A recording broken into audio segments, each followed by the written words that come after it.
I went to get a drink and Eric bailed on his post too. For just like 3 seconds, you weren't entertained.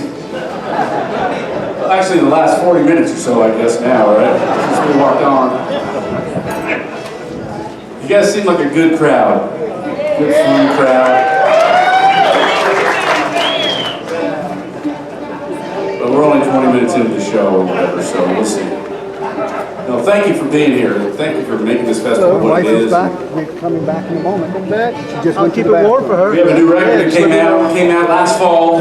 It's called Mockingbird, and it's a different record for us. It's not a bluegrass record, and a lot of folks are kind of puzzled by all that. But we made a record called In the Ground that was really personal. We wrote the whole thing, and immediately following that, Eric and I said, well, what do you want to do next? It's not going to be easy to follow this up, you know, to assemble that many personal kind of songs. We started thinking about concepts and things like that, and he said, you know what, let's just record some songs that we've written over the years that didn't fit the band. We didn't intend to make a record, we just thought we'd go record some songs that didn't fit the bluegrass band that we made, you know, because we grew up listening to old country as well, you know, and so we called our buddy Ferg in Nashville and asked him if he'd produce these sessions because we knew we wanted to put instrumentation on it that wasn't exactly in our wheelhouse at that point.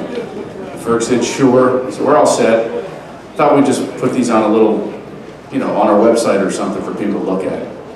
And a few days later, Ferg called back and said that a guy named Dan Auerbach from the Black Keys wanted to produce the record alongside him and write it.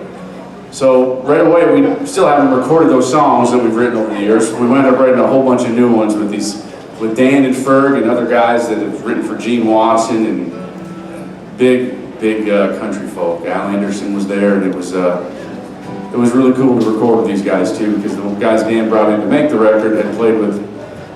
Well, one of them, his first gig was with Jerry Lee Lewis when Jerry Lee was still traveling in a car, and the other one was the guy who toured with Roy Orbison and came up with Pretty Woman. So these guys are about my father. My dad was still alive. They're almost 80 years old, and they're still making great music. And it was a real treat to be alongside these gentlemen that had made records with Elvis and Aretha Franklin, and now they can add the Gibson brothers to their storied list. They must be proud. But the first song that we wrote is one we wrote with Ferg. And if you want to check the record out, we have it here. I'm really, really proud of the record, but I want to warn you all, it's not a bluegrass record, but I'm very proud of it. And Justin Moses has bought 30 copies. He throws them at people. But this is the first one we wrote. Ferg had just lost his stepdad, and the song's called Travelin' Day.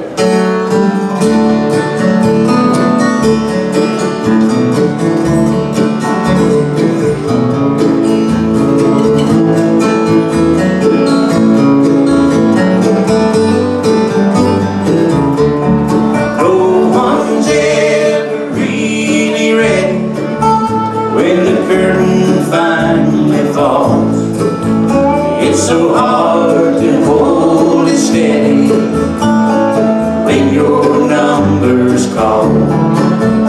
It's a lifetime full of worry. It all gets washed away as the ones you love surround you on your traveling day.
Tell your little ones you love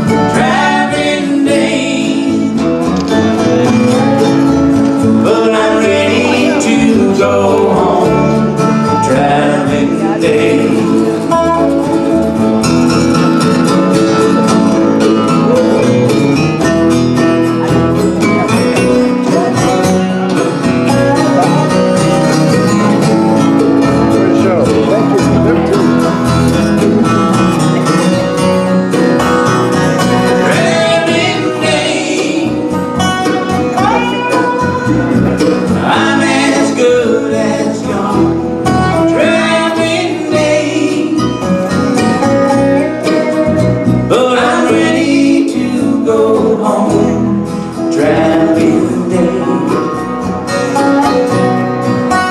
But I'm ready to go home, Travelin Day.